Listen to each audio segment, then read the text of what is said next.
Hi, Nick. Hi, Mark. Let's start. Can you tell me who's Nick Paul in clear language? Who is Nick Pohl? Nick Pohl is someone who loves to make connections between things that seem to be separate, between mind and body, between words and touch. You give Shiatsu. You're a Shiatsu practitioner. I'm a Shiatsu practitioner, a Shiatsu teacher, and I specialize in teaching courses about how Shiatsu people and mind-body therapists can bring language into the session in a way that is body friendly language. The way I use clean language in a session is to invite the client into a kind of mindful space after I've already asked about their symptom and if they've seen a doctor and those kind of questions, just to invite the client into a more mindful, slightly meditative kind of place where these simple questions of clean language help them to connect with what's going on inside.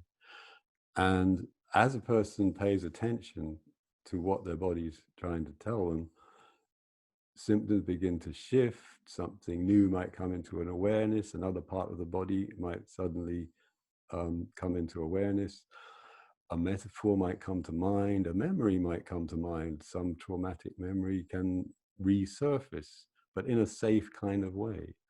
And Mm-hmm. all these things help to prepare the ground, if you like, for the actual hands-on treatment. And then we come back at the end just to find out what happened and maybe ask a few more questions, a couple of really valuable closing questions that we have in clean language, which help a person to make some sense of what happened during the session or find out what's different about their relationship with what they were thinking of as a problem when they came in. Nick, what led you to clean language as a therapy? I started my Shiatsu training at the Shiatsu College in London when it had just begun, and Cliff Andrews was one of the teachers there. He'd just come back from his apprenticeship with Pauline Sasaki in the United States, and he was doing the most amazing things. And in the 30 years since then, he's become incredibly good at teaching how to do those things. But in those days, I wasn't really getting it. I was just amazed at what he was doing, but I wasn't really finding the way to make it work for me. So I went off, I heard about an acupuncturist who had a similar issue with his teacher, the great J.R. Worsley, the founder of Five Element Acupuncture. And he had studied NLP, neuro-linguistics, as a way of figuring out what was it that his teacher, who seemed to do these magical things, how could he model that? How could he understand that? And one thing in NLP that sounded really useful to me was this idea about how we take in information in different ways through our different senses, and then make a Mm-hmm. sort of common sense of all of that. And Cliff would often say something like, "It's not what you see; it's what you feel when you look." And Mm-hmm. so so through NLP, I came across the work of James Lawley and Penny Tompkins, who at that point were already modeling David Grove, the man who invented clean language. And they wrote a book about it. And I went to some of their workshops, got very interested because clean language seemed to have something which NLP didn't have, which was an utter simplicity. It had this beautiful simplicity which resonated so profoundly with the Zen principles that seem to me so important in Shiatsu. What's the most important question to ask? Clean question.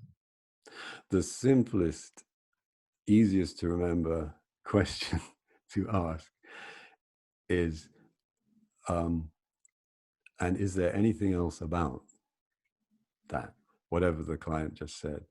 Really, clean language is not so much about the questions. It's about the words that the client just said. It's about being fully present, listening to the content of those words, the sound of those words, the resonance of those words. Is there emotional content there? And the reason for that, the reason why I love to bring language into Shiatsu is because it's only in the West that we've divided language from the body. Clean questions are a way of bringing that recognition back that everything is made of chi.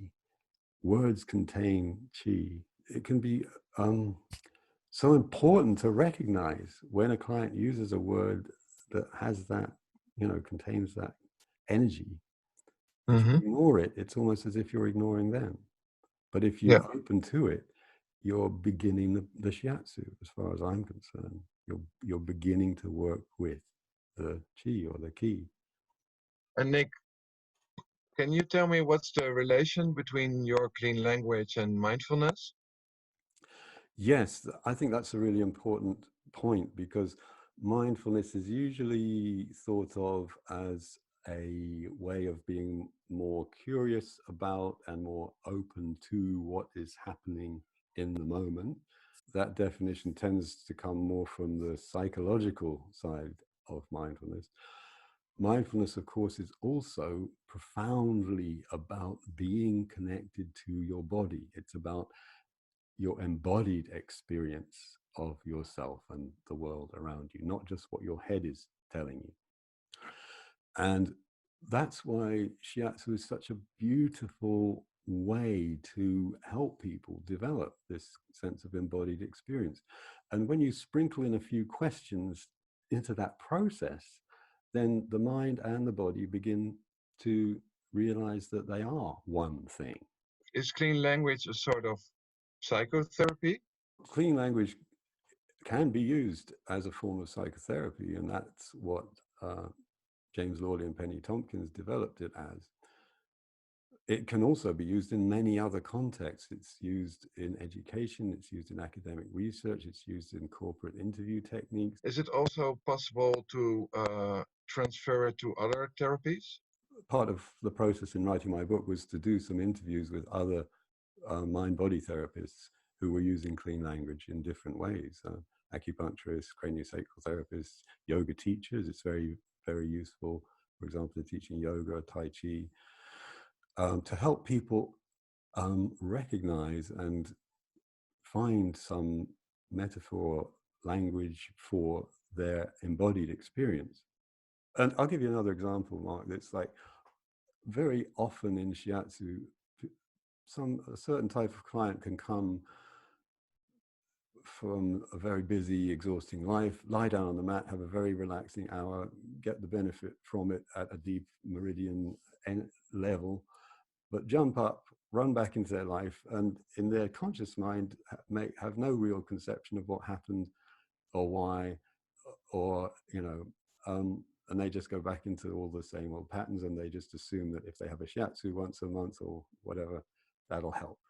So when I started using clean language in my sessions, it was inviting people coming from that kind of place to get more curious about what's going on, to get more curious about the patterns in their life that are producing this, and to take more responsibility, and to do that in a friendly way. It's not a big challenge. It's just an invitation. If your body's trying to tell you this again and again and again, why don't we listen to it?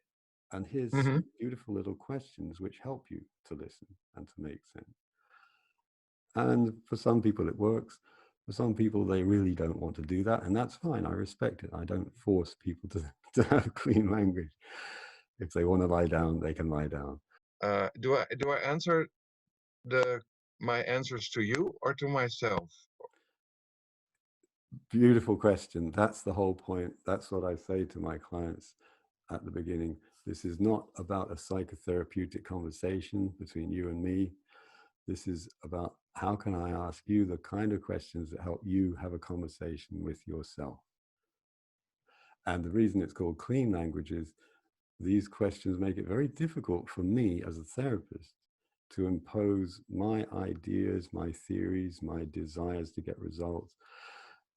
Anything that's coming from me onto the client's space. The client space stays clear, and that the clearer the client space can be, the more likely it is that something genuine, something authentic, something important to pay attention to will arise from within them, Yeah. rather than as an attempt by them to answer a question from me. So, Nick, can you tell me what's the value of clean language to a shiatsu therapist?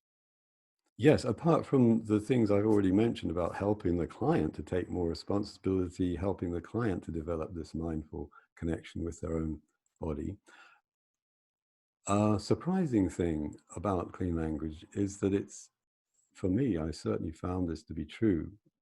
Um, it is a mindfulness practice in itself.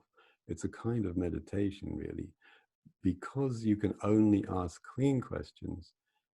It acts as a very powerful filter. It makes you realize how much of the time our minds are creating, constructing all these kind of questions that we have some personal investment in, that somehow or other our ego wants to ask. And as you put all of that through this filter of clean questions, you realize, oh, actually, that was me wanting to ask something. It wasn't really about allowing this client to have their own space. It was about me wanting to impose my theories or my curiosity or whatever onto them. So in a rather subtle and, I find, quite wonderful way, clean questions are in themselves a form of mindfulness training for the therapist. If I answer my own questions or the questions you ask me, and I take that with me home, um, what will happen? Hopefully, what will happen would be the answer to another very important clean question, which is, what would you like to have happen? Mm-hmm. And when you ask a client that question in a session, it's a way of inviting them to go into their positive resources, uh, and to begin to connect with that sense of, where does the good stuff come from? I'm, as a client, I might have been very focused on what's been going on in a negative way for me, what my problem's been, what my pain has been, what my emotional suffering has been. When you say, what would you like to have happen? It's an invitation to go somewhere else, to get back to that heart connection, to go down into the gut, which knows stuff about where are my resources? How can I reconnect with those resources? How can I do what in Shiatsu we're always trying to do, which is to help people connect with the healing energy within them, the positive energy. And clean language just helps. That's a beautiful answer. Thank you.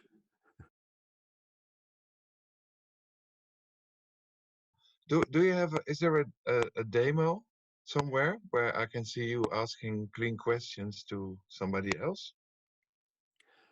On my YouTube channel, you can see me asking clean questions to my colleague, the Seiki teacher, Alice Wheeldon.